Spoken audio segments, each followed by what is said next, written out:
As Chinese President Xi Jinping once said, the history of the development of Marxism is the history of all of its development at the hands of Marx as well as Engels, along with their successors too, in accordance with developments in time and practice and knowledge. Its great history is one of continued self-refinement through the absorption of the cultural and intellectual achievements of our entire human history to date. Therefore, Marxism is able to maintain its current relevance and youthful approach to life, and continue to explore new problems in contemporary developments around the world today, and also respond to new challenges facing humanity, as its mission has always been.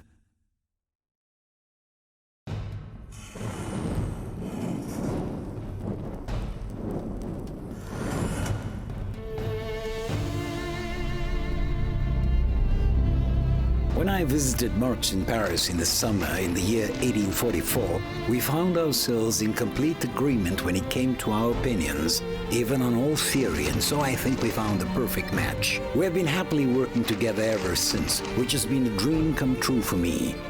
What I've been doing all my life is what I've always been destined to do, which is to play second fiddle to Marx. And I think that I've done very well with that. I'm glad that I have this opportunity to be a part of the great Marx and continue to contribute to his work.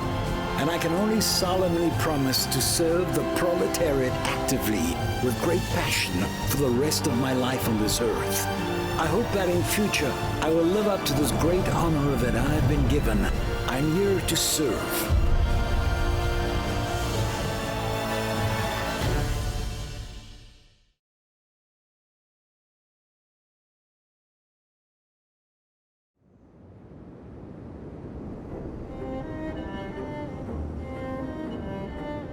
In the city of Manchester in England, there is a tourist route designed to commemorate and remember the great Engels, starting from the Science and Industry Museum all the way to Chetham's Library, and from the Royal Exchange Theatre to the statue of Engels on the corner of First Street. All tourists can follow this route at their own pace to see the mark Engels left on the city.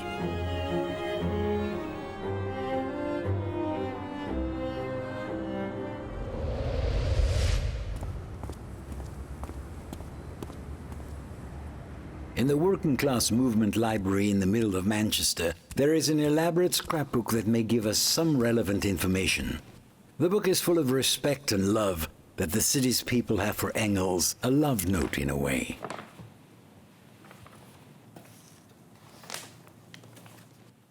So this is the scrapbook that Roy Whitfield put together on his research into Friedrich Engels and his time that he spent here in Manchester and Salford in the 19th century. And it's crammed full with documents and maps and photos that tell us about Engels' life here in the city.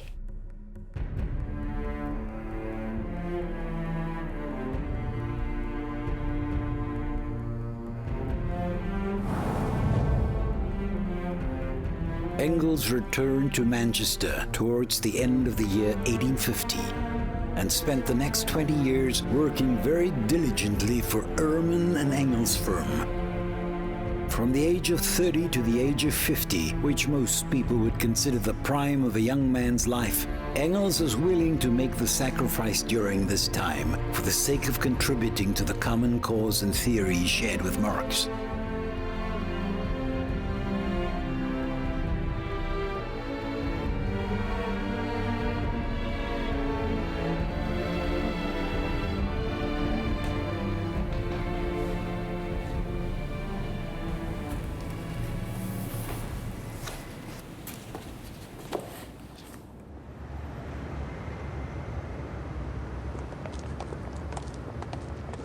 Engels decided to rent a house right in the heart of Manchester City so that he could be close to the businesses there and for his meetings.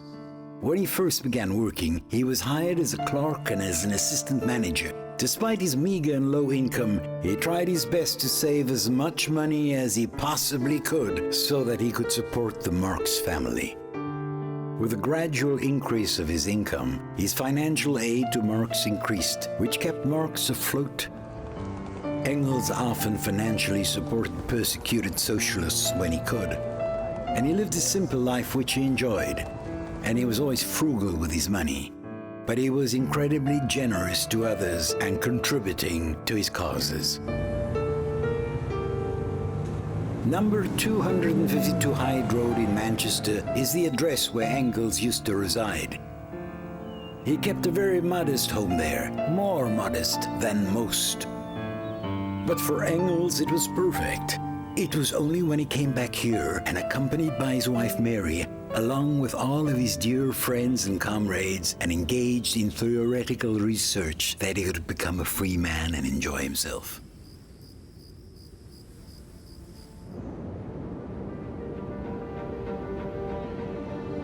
Manchester and the City of London are more than 300 kilometers apart.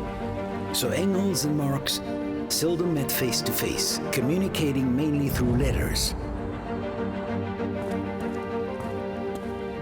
More than 1,300 letters from this period of time have been well kept and preserved in a library. They bear witness to their great friendship and the causes they shared, and have become an important part of the history of the Marxist theory, a great treasure that will live forever.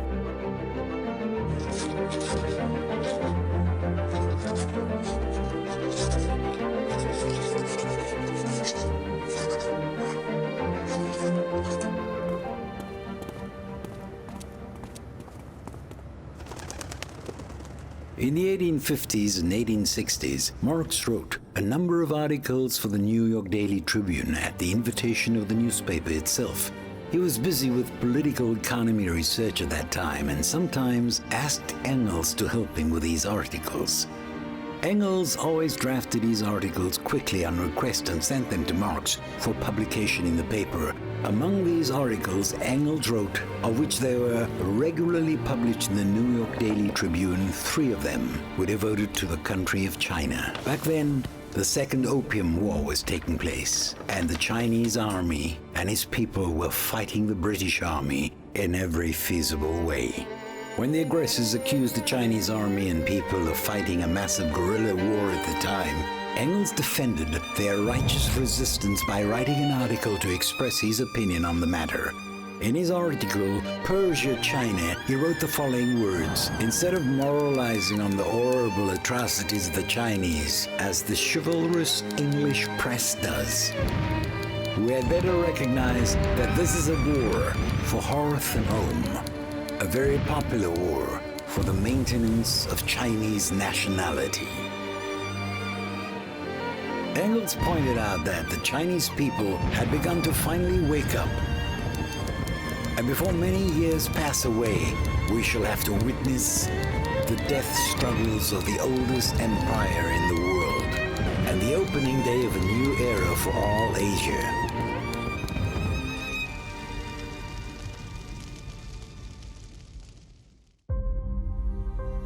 Engels once said that there is a division of labor between Marx and I. My task is to publish our opinions and our life's work in all the newspapers and other periodicals, especially against the struggle and hostile opinions, so that Marx can have enough time to write and to think upon his great work and contributions to all of humanity.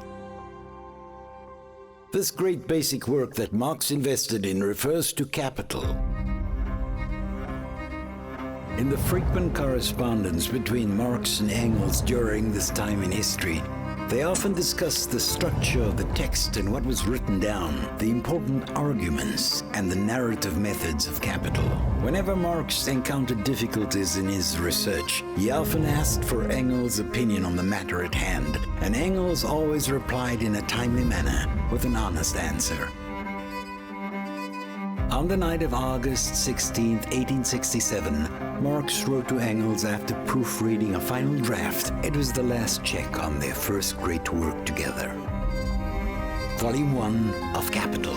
Marx, he wrote affectionately, "If without your sacrifice for me, I would not have completed the heavy work of all these 3 volumes, and so I embrace you with gratitude, your friend Karl."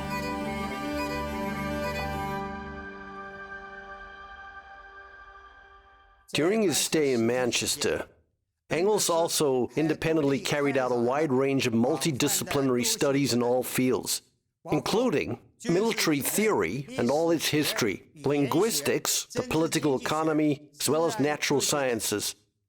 Now, Engels had already studied the military history of the wars. He also made notes on all of the armies of his time, writing hundreds of articles on that. He was the first to apply the full scope of the famous dialectical method to the analysis of military events that took place. He also contributed many entries on military matters to the new Encyclopedia Americana that we have today. So all of these theoretical activities of Mr. Engels began to lay the foundations for Marxist military science, helping us to understand.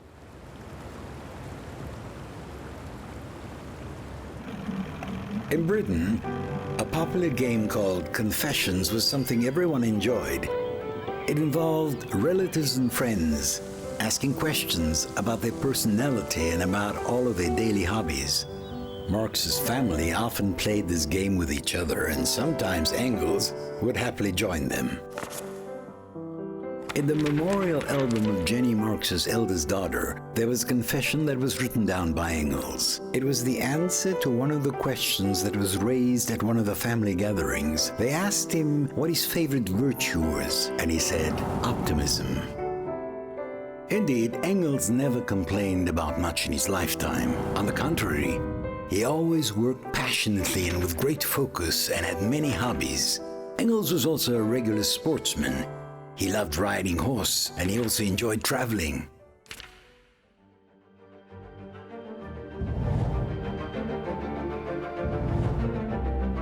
Engels had a very special talent for language and for writing.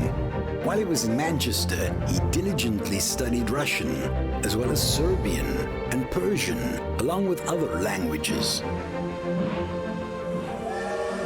When he left Manchester for his travels abroad, he was fully elevated in terms of knowledge and theory, as well as in real experience with all of these. And as he once said before, whoever is willing to work seriously will do much and will be able to excel in anything. Whatever you put your mind to, you can do. In September 1870, Engels finally decided to end his career in business after a long 20 years and moved to Manchester, to the City of London.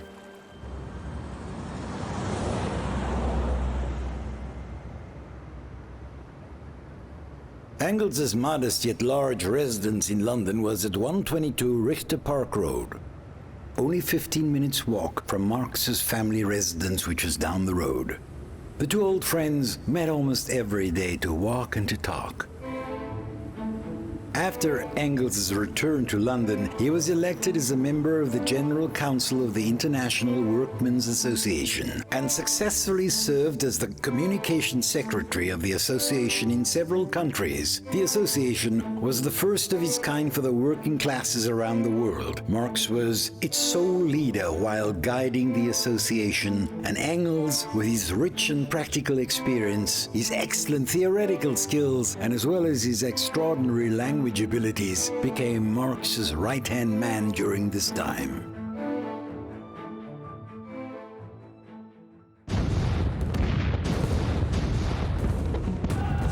On March the 18th, 1871, the people of Paris broke out in uprising. On the 28th, Paris Commune was quickly established, and cries of "Long live the Commune" resounded throughout the City Hall square for a long time. Knowing that a revolution was occurring, Marx and Engels then made a decision to stand with the people who were busy storming heaven. They called on the working class of all countries that they knew to stand up for the Paris Commune. He refuted all of the slander towards the Commune in all newspapers and used various channels to help and to give advice to the Commune in order for them to succeed. However, the Commune leaders did not fully heed any of their suggestions in the end, and after a heroic and bloody battle in Paris, about 20,000 of the Commune rebels were eventually slaughtered, and the Paris Commune was sadly defeated.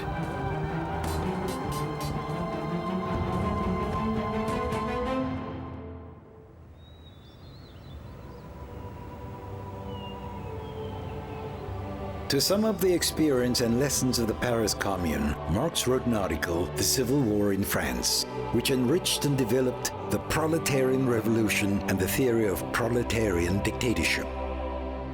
Later, Engels wrote about the lessons and theories on the Paris Commune and his article on authority. It emphasized the importance of authority in political life within a country. This was Engels' valuable account of the revolutionary struggle of both blood and fire during uprising.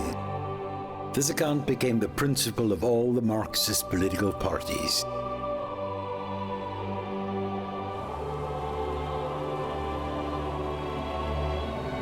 In the 1870s, Marx continued to write and contribute to Capital, while Engels took on more practical work so that he could keep guiding the international workers' movement and its association.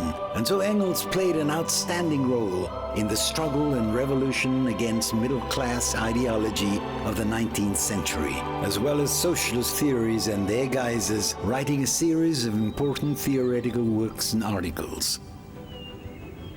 From 1873 until late 1882, Engels carried out an in-depth study of dialectics in nature and the natural sciences, which was the continuation of the studies started in Manchester from the early 1850s right through to the 1860s. He wrote a large number of papers and notes which he kept. They were published in the Soviet Union in the late 1925 with the title Dialectics in Nature. In the Dialectics of Nature, Engels discussed the dialectical relationship between man and nature. In this he writes, "At every single step, we are reminded that we by no means rule over nature like a conqueror over a foreign people who do not obey their so-called king, like somebody standing outside nature and all of its glory and strength, and that all of our mastery of it consists only of the mere fact that we have the advantage over all other living beings on earth and of being able to know and correctly apply all of nature's laws." In Engels' work, The Dialectics of Nature, he scientifically summarized all the important achievements in the development of the natural sciences in the mid-19th century, criticizing metaphysics and the idealisms within all the natural science research, enriching and developing materialist dialectics. Engels' incredible ideas about the dialectical relationship between man and nature and his thoughts on all of ecology is an important treasure trove of Marxist ecological theory. Xi Jinping's thoughts on the ecological civilization is our great inheritance and is a development of Marxism as a whole. And it's now the latest achievement made in contemporary China on Marxism in the 21st century. In Dialectics of Nature, Engels also pointed out, a nation that wants to climb the pinnacles of science and laws in nature cannot possibly manage without the theories of it. Chinese President Xi Jinping has often quoted Engels' words with intention and passion. He said, the Chinese nation can't possibly have rejuvenation without theoretically thinking about all matters. These great ideas of Chinese President Xi Jinping are of great practical use and have huge significance for us all. Engels spared no effort when it came to the Marxist ideals and theories. He always made sure to keep them alive. From 1876 to 1878, Engels wrote the book Anti-Dühring. Engels criticized Dühring's incorrect views and comprehensively expounding the basic principles of Marxist philosophy, its political economy, and as well as its scientific socialism. Engels also then adapted some chapters of anti-Dühring into his book, the well-renowned Socialism, Utopian and Scientific. Marx ended up calling it the Introduction of Scientific Socialism. This easy-to-understand book was translated into more than 10 languages and became the fastest-spreading and most influential work on scientific socialists at the time of being published.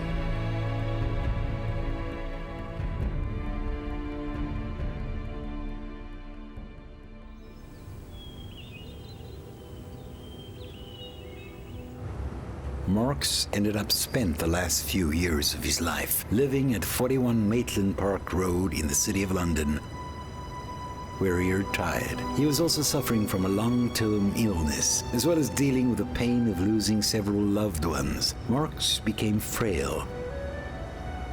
As he ended the last part of his life, Engels became very worried about him, and he used to visit him every single day.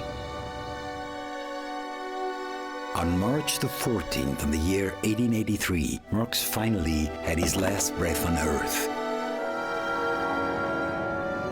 A few days later, the funeral was held at London's prestige Highgate Cemetery.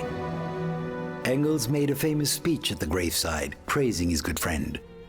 And he spoke about Marx's lifetime of great achievements during this wonderful speech, and also pointed out that historical materialism and the theory of the surplus value were two great discoveries in Marx's life. Eventually, the lofty cause and military friendship of the great proletariat had closely linked Marx and Engels together as two of the greatest theorists alive. And for the decades they were praised, Lenin once said that old legends contain various moving instances of friendship. It surpasses the most moving stories of the ancient about human friendship and contribution to the greater cause of humanity. Engels and Marx continuously worked together for more than 40 years of their lives, and as a team they founded Marxism as a real theory, which eventually led to the creation of the world's first ever proletarian party and the start of the European labor movement in the 19th century. However, Engels always remained modest about his contribution. He said, Marx stood high and saw further and took a wider and quicker view. He had the passion and the courage to make it happen. Marx was a genius when he worked, and others were at best only talented. Without Marx's work, the theory would not have the power and validation that his has today, and so it rightly bears his name as true theory, leaving his legacy of brilliance behind.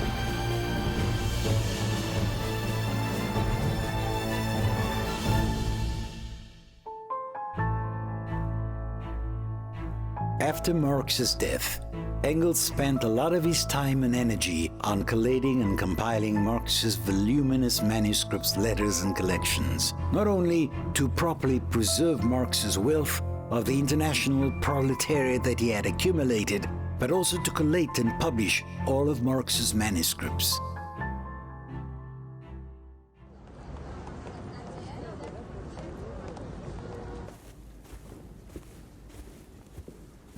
Kapital was the most important work of Marx's life to date. Before he died, he'd published Volume 1. The rest of his work were only unfinished manuscripts. Marx told his daughter Elaine that he had hoped that Engels could make something of these, to put them together as a new book, or to use them help Engels.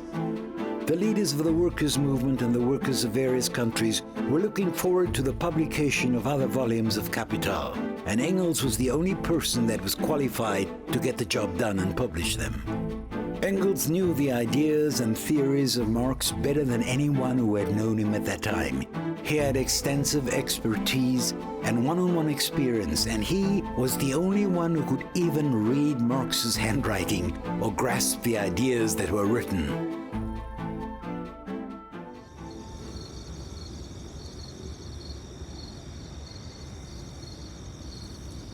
The work of cleaning up all of Marx's manuscripts was difficult and tedious at best.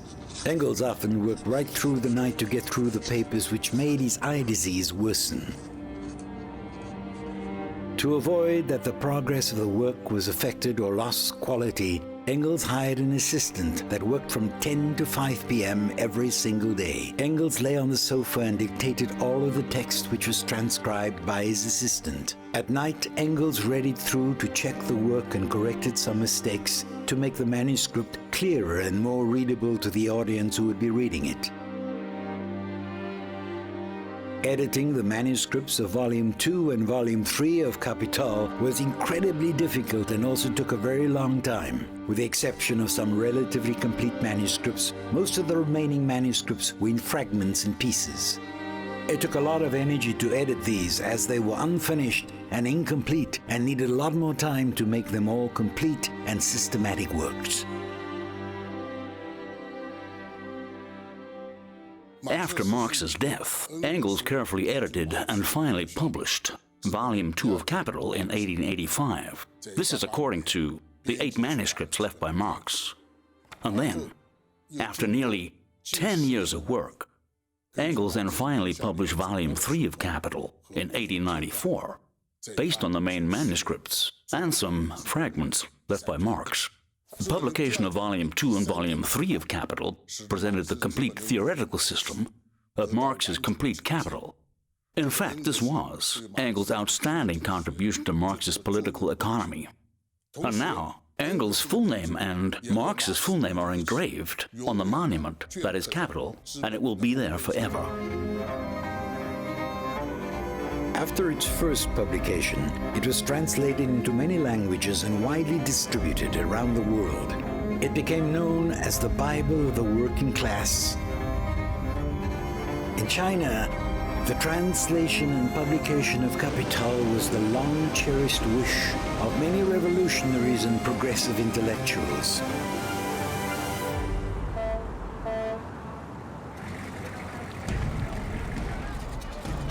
In the Great Revolution, Guo was determined to translate Capital into Chinese for the people to read.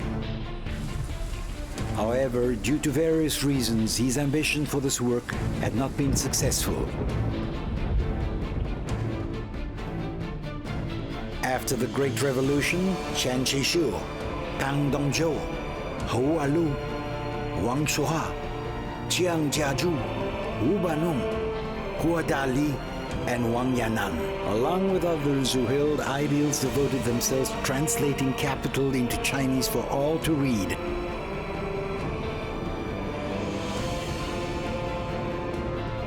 And in all those difficult and very uncertain times, these seed sowers suffered from persecution by the enemy.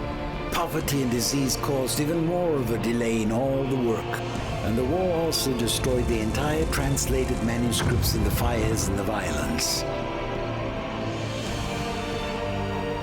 However, after more than a decade of effort and time and energy that was put into all of these translations, they finally translated all 3 volumes of Capital into Chinese language.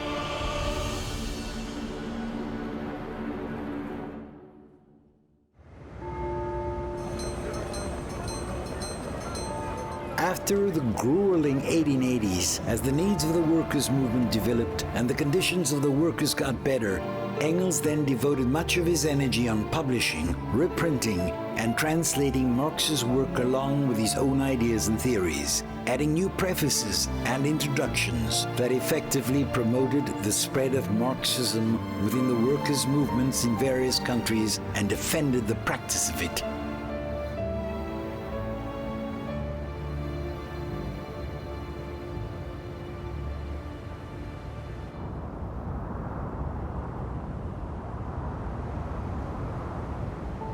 In the early years of the 1890s, the Social Democratic Party of Germany finally won the votes during the parliamentary elections, which led the party leaders to harbor some illusions about parliament. Rightist opportunism quickly spread within the party. Engels then decided to publish Critique of the Gotha program during this time, which effectively defended their theoretical principles of scientific socialism. Critique of Gotha program was written by Marx in 1875 as a critique of the Gotha program, which was based on Lassalleanism, explaining the basic principles of scientific socialism. But in the light of the situation at the time, this paper was not published at all. In 1895, Engels wrote an introduction to the single volume of the class struggles in France from the year 1845 to 1815.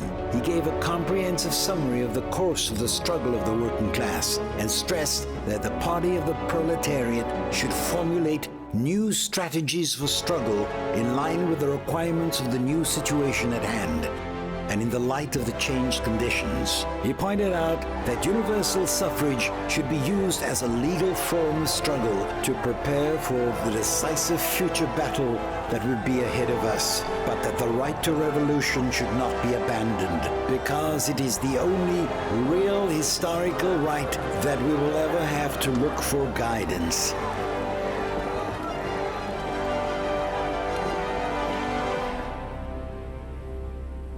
After Marx's death, Engels took on the big responsibility of guiding the international workers' movements alone. At the same time, he summed up the struggle of the theoretical front over decades. He summarized the theoretical achievements of Marxism, and then wrote important works such as The Origin of the Family, Private Property in the State. He also wrote Ludwig Feuerbach and The End of the Classical German Philosophy, which was greatly popular. These systematically expounded Marxist philosophy as well as the theory of scientific socialism.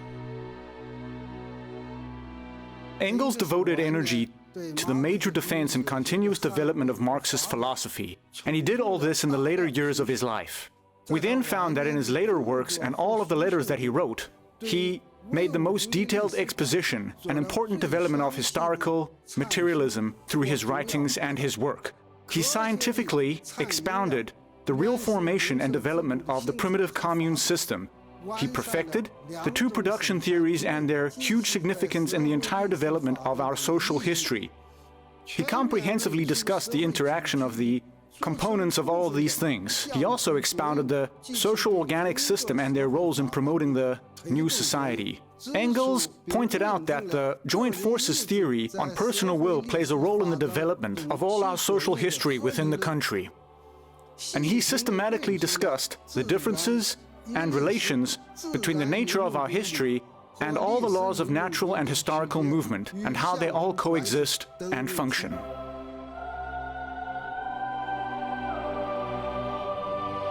Engels attached great importance to the systematic and popular interpretation of Marxism and what it means. This played an important role in popularizing Marxism as well as promoting its great value.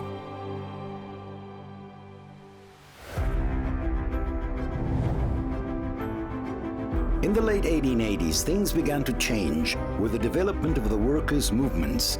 The call to strengthen the international unity of the proletariat became louder and louder. To prevent opportunists from usurping the leadership of the international workers' movements, Engels actively helped Marxist political parties in various countries to establish new international organizations.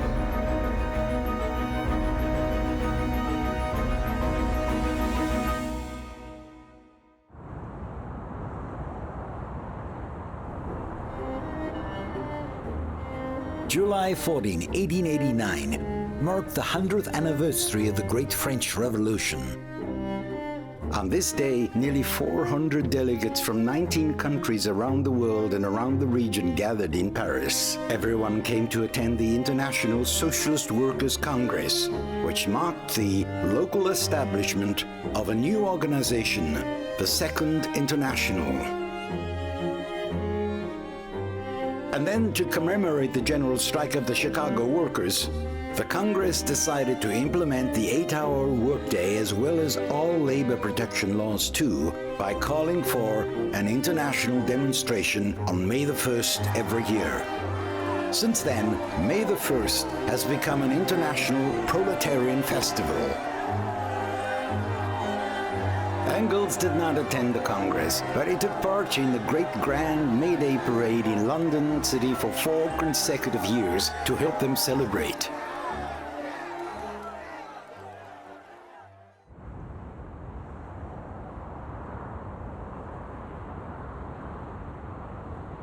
In August 1893, Engels, who was then over 70 years old, was invited to attend the closing ceremony of the Third Congress of the Second International in Zurich, Switzerland. He was delighted when the chairman of the Congress announced Engels' arrival at the venue. The conference was filled with prolonged applause and thunderous cheers, all for the wonderful Friedrich Engels. He was greatly honored. Afterwards, Engels then visited Vienna for a while, as well as Berlin. Everywhere he went, he was warmly welcomed by the local Social Democratic Party, as well as of all the masses of workers there. People were very excited to see the great mentor who had helped publish work that would change their worldview forever. This is the only image of Engels that now remains from that last time. You can see him here.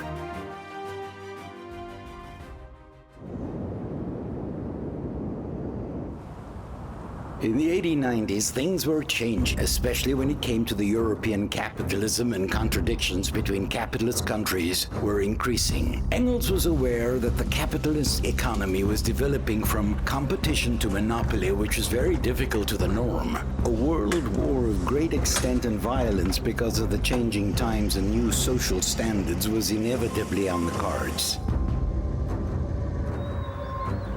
Engels then wrote, "The absolute impossibility of foreseeing how it will all eventually end, and who will come out of the terrible struggle as the everlasting victor. Only one result is absolutely certain when it comes to the current times: general exhaustion and the establishment of true conditions for ultimate victory of the entire working class."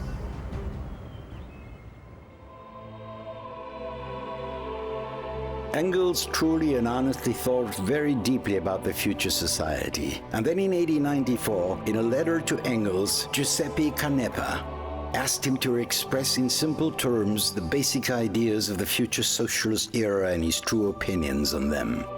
Engels then wrote in his reply, "Except for the following paragraph in the Communist Manifesto, I can no longer find a suitable one. In place of the old bourgeois society with its classes and class antagonism that have made it what it was, we shall now have an association in which the free development of each is the condition for the free development of all the people." Engels also believed that the future socialist society will be a society of constant change and constant reform no matter what happens. In August 1890, Engels expounded an extremely important conclusion when, answering one of his friend's questions about the future of socialism in our world at the time, he said that this socialist society is not something that is unchangeable at all. It should be regarded as a society that constantly changes and reforms itself, just like any other social system has been. This important conclusion, full of historical dialects, became the fundamental guidance for the later Marxists to lead the construction of socialism, especially for the Chinese communists, who are still developing socialism with Chinese characteristics.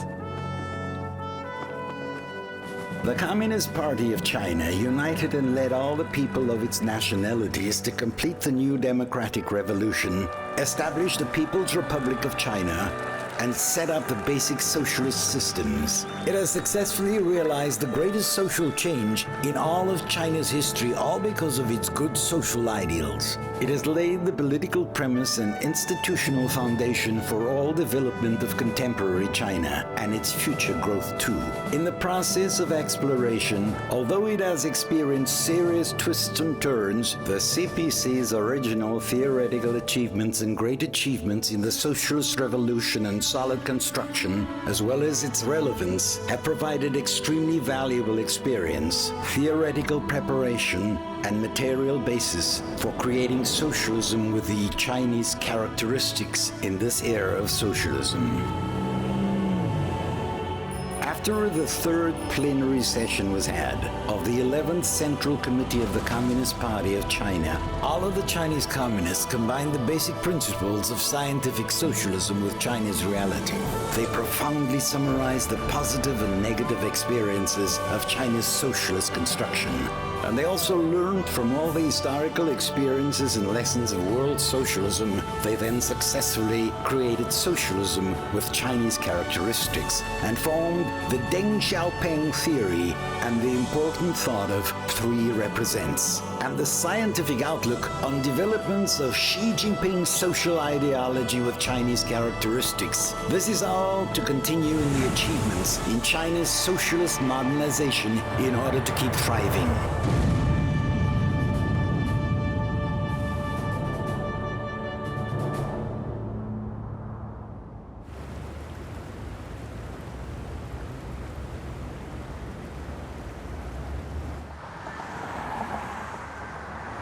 On November 28, 1894, Engels spent his last birthday at his residence in London, 41 Richter Park Road. This was his family home of many years. He was now 74 years old.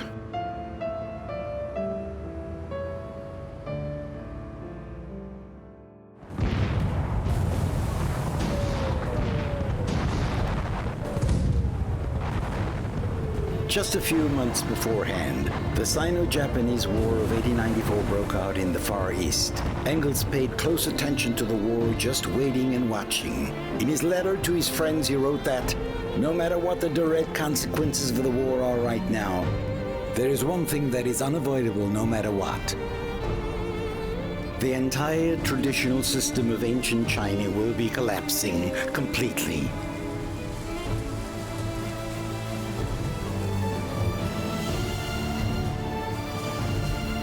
Engels pointed out, the Sino-Japanese War means the collapse of ancient China, which means that its entire economic foundation will undergo a gradual but comprehensive revolution moving forward.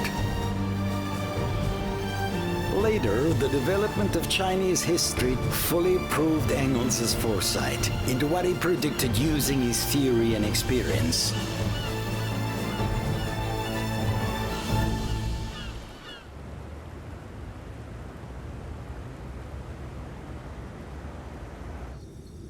Engels' health wasn't what it used to be when he was young.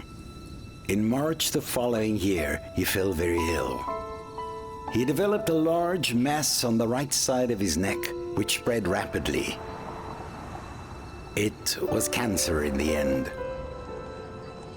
2 months later, severe pain kept him awake every single night. But despite being seriously ill, Engels continued working right until the end of his life, not wasting his time on Earth. On August the 5th in 1895, Engels lost his battle with cancer. The world was shocked by this terrible news.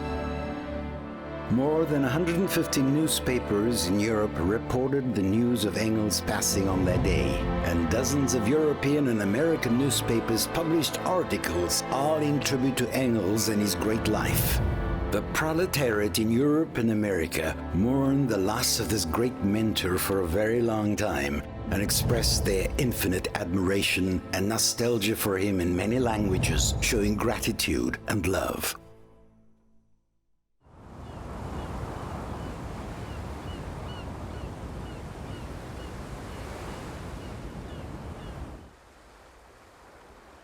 Eastbourne is a small seaside town in England, and famous for its abundant sunshine and its straight chalk cliffs as well. It has a long history that dates back thousands of years. It's a landmark of sorts. It was one of Engels' favorite holiday spots, where he always came to visit.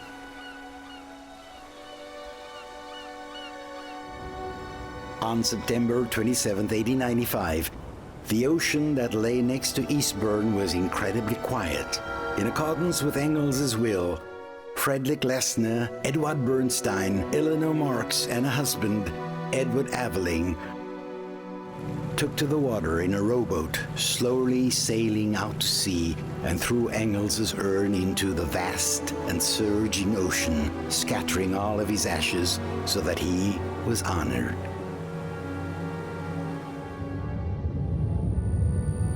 Marx once said very affectionately in a letter, "The man named Friedrich Engels is the greatest representative of all true contemporary socialism." This evaluation of Karl Marx fully demonstrates Engels' lofty prestige in the international communist movement. He truly was a hero. And Engels not only made massive contributions to all scientific theory and the promotion of the revolutionary cause, but also showed a touching spirituality in his long revolutionary struggle through helping Marx. Engels' spirituality is so rich in all its content and belief, it's manifested in his belief and lifelong fight for the liberation of the masses, and his perseverance to hold fast the banner of truth, and in the light of that, the courage to sacrifice everything for the greater good of the revolutionary cause, and his dedication to the realization of lofty and greater ideals in life. Today, we know that Engels' life and his spirit is one of greatness and true inspiration, exactly like his great theoretical work. It has become a wonderful treasure of the proletariat as well as humanity.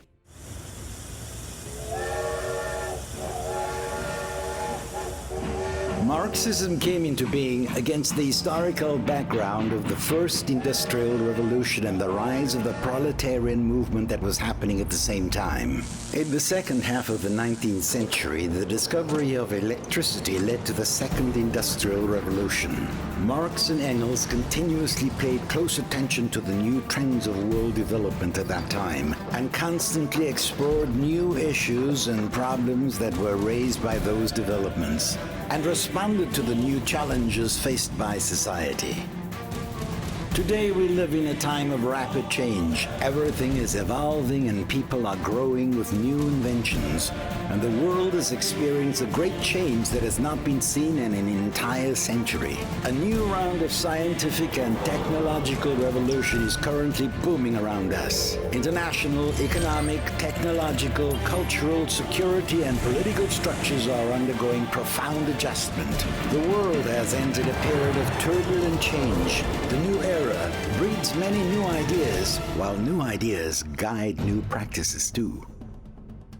Xi Jinping's socialist ideology with Chinese characteristics in the new era systematically answers using a combination of theory and practice. Major questions such as what kind of socialism we should uphold and continue to develop in the new era, and how we will be able to fully uphold and develop this brand new time in history. And using socialism with Chinese characteristics, it is now contemporary Chinese Marxism, and Marxism in the 21st century. And it provides a strong spiritual force in the realization of the great rejuvenation of the Chinese nation, and makes important contributions to promoting the construction of a community of shared destiny and safeguarding the common interests and values of humanity.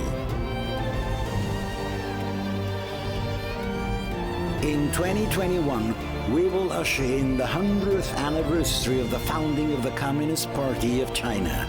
The Communist Party of China will lead the Chinese people to finally embark on a new and great journey of building a socialist modern country in an all-round way. Let us be of one heart and one mind, and unite more closely around President Xi Jinping as our core and leader, and work harder together to create a new historical cause that we can be proud of in the new course of building a powerful socialist modern country that can thrive forever and live long with hope and heart. We are China.